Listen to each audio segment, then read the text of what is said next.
Hello, I'm Michael Ruger. I'm a certified financial planner and I'm the managing partner at Greenbush Financial Group. And today we'll be talking about inherited IRAs for non-spouse beneficiaries. So you have a number of options available, and the taxes and penalties and whatnot vary depending on the options you select. So the big date to remember is December 31st of the year after the person passes away.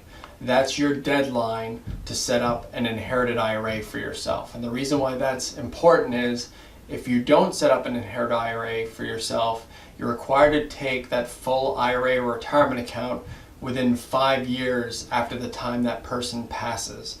And the reason why that's a tough option is if it's a larger account, all distributions from these retirement accounts and IRAs are taxable income to the beneficiary. So for example, I have a $200,000 IRA that I've inherited from my parents. I will have to distribute that full $200,000 over the next 5 years, roughly $40,000 per year, and that's all taxable income to me. So it could bump me up into a higher tax bracket. So that's why most beneficiaries elect the inherited IRA, because you can now spread those distributions over your lifetime as opposed to taking it in a 5-year period. Now, when you set up an inherited IRA, it's a completely separate IRA from your personal IRAs, and it has to be that way because of those required minimum distributions that has to be calculated each year. So when you set up the IRA, this inherited IRA, you'll actually see the title of the decedent's name within the registration of your account, so they can always track who it came from.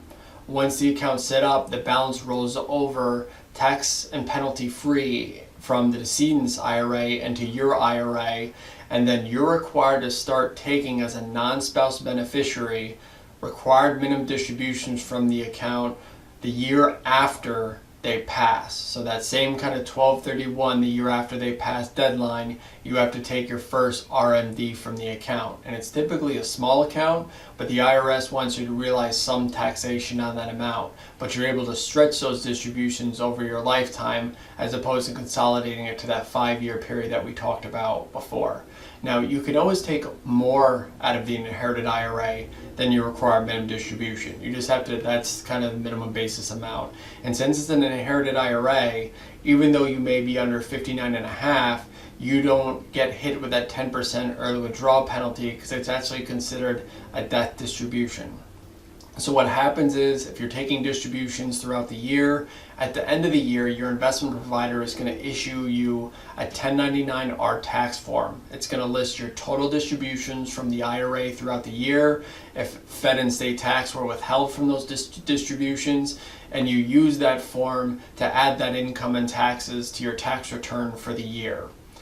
The other piece, let's talk a little bit more about that required minimum distribution.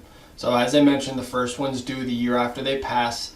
The reason why it's so important that that required minimum distribution happens each year is if you don't take it, or you take an amount that's less than the required amount, the IRS hits you with a 50% penalty on the amount that should have been taken out of that IRA. So it's a large penalty for not taking that disbursement. And the way the calculation is run is, you take the 12/31 balance of your inherited IRA from the previous year, and then you have to look up on the IRS website the life expectancy table. And if you're a non-spouse beneficiary, you use the single life table that they have. And you're going to find your age, you're going to find your life expectancy, take the 12/31 balance, divide it by the life expectancy number, and that's going to be your required minimum distribution amount for the year. Now, there's a great tax strategy that, let's say you don't need the income from these required minimum distributions. What can you do to lessen the tax hit? What we'll have clients do is, since they have to take that RMD amount, once you get that amount at the beginning of the year, you deposit it in your checking account. Then, if you're covered by an employer-sponsored plan like a 401k or 403b, you can go to your employer and say, hey, increase my contributions to my employer-sponsored plan through my paycheck.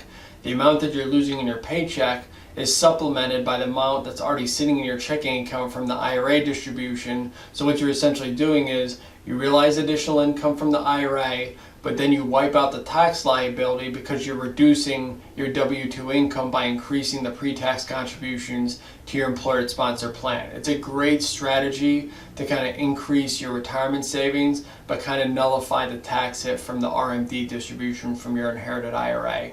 If you have any questions, please feel free to give us a call or look us up at moneysmartboard.com. Thank you.